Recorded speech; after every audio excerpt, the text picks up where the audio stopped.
What is going on, people of the extranet? Tyler here with Random Automotive and Fargo. As you can tell, we got a little bit of snow last night. It is mid-March. Actually, I just got back from a trip to California. I come back to Tennessee and it was 80 degrees, and yet now today we got about 3 or 4 inches of snow. I haven't done many videos on this truck yet. This is a 2010 F-150, and today we're going to do a cold start and drive it out of here. So there was a little confusion up front. The ad had this posted as a 09. A piece of paperwork he had it as a 2011, ended up being a 2010. This has the 4.6 liter 2-valve motor, which is the good one. You'll have to excuse the inside, it is a little dirty. I had been doing a little bit of work in here, but it's got the it is the XL trim, so it is the base model of base models, but it does have the vinyl interior and a brownish colored dash. All right, so this truck has a lot of miles on it. When I say a lot, I mean a lot. But it's actually in pristine condition.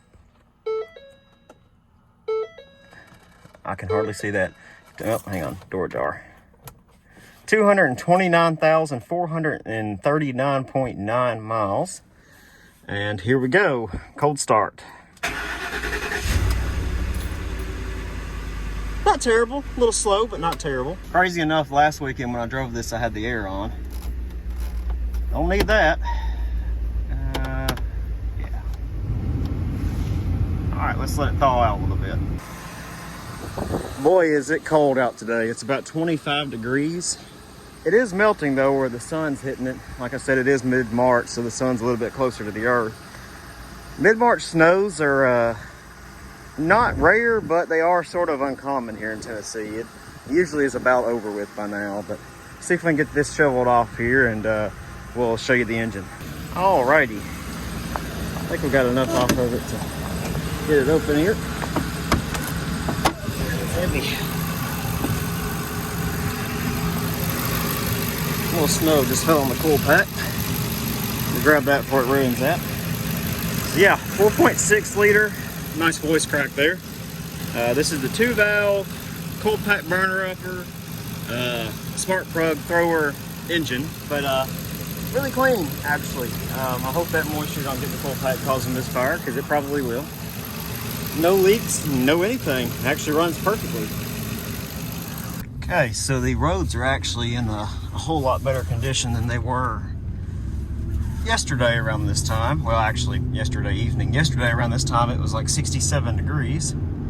Pulled out at an opportune time because I didn't scrape all the snow off, so what goes flying off won't hit any cars. That's the primary concern. But this truck drives great, actually. No issue at all. The only thing that I have noticed about this truck is sometimes at idle it feels shaky, almost like it has a misfire. I also feel it when you're about 70 miles an hour, which I'm not going to do today. The roads look fine, but I don't want to risk it. It has just a little bit of a shake to it, and I've hooked it up to numerous monitors. I hooked it up to 4Scan, which I'm going to do a video on that soon, so you'll want to stay tuned because that's pretty interesting stuff. And there's no misfire counts at all, so the engine is actually running well as it can, actually almost like new, which is crazy considering the amount of mileage on this thing. So I'm going to assume it's either a bad mount somewhere or a transmission issue. The guy did tell me that the transmission did try to get hot on him. As you can see, it's not today. One time, and they did a flush, and that fixed everything. So I don't know if we need to try some shutter fix or what. There's just a little bit of vibration going on at highway speeds and then right at idle too. So one of the reasons that I bought this truck, as you may remember if you watched any videos on the channel, I had the 98 Dodge Ram. It was that green truck, and it was a good truck. It was very dependable. I never really had any issues out of it, but and I really wasn't looking for a truck when this one come up. But the things that I had issues with in that truck is, one, the heat wasn't as hot as it should be, even with the blend door problem. The air worked fine, other than when you would turn it on, it would blow dust out of the vents, but you know, that's kind of normal. The driver's side window would get stuck. It was an ugly truck, I mean, but it did the job, and can't complain about that one too much. This guy's got so much snow I can't even see his turn signal.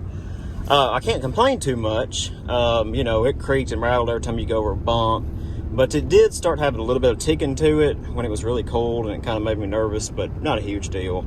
But this one's just light years ahead. Even though it's got 60 more thousand miles on it than that truck did. It just rides, it drives, it's in so much better mechanical shape than that truck ever probably was for a long time, especially at that point.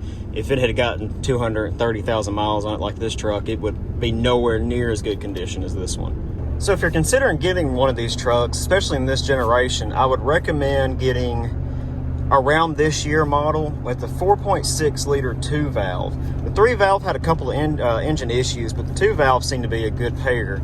Also, when they come out the next year, they come out with the EcoBoost, which may be proven to be a good engine. There's just not a lot of data on it, but we're getting more really as these trucks age. And then you hit the 5.0 liter, which I believe is a good engine, but I would definitely recommend the 4.6 2 valve. And that is going to be a wrap for this video. I really hope you guys enjoyed this video. If you did, be sure to give it a thumbs up. Oh, speed bump. And leave a comment. Let me know what you think. If you enjoyed the content of the channel, be sure to subscribe, because we're going to have more. Hopefully, as the weather gets a little bit better, there won't be so many cold starts. I like cold starts. I know you like cold starts too, but I hate cold weather. So I'm ready to get out and do some more warm things. But until next time, speed bump. We'll catch you in the next one.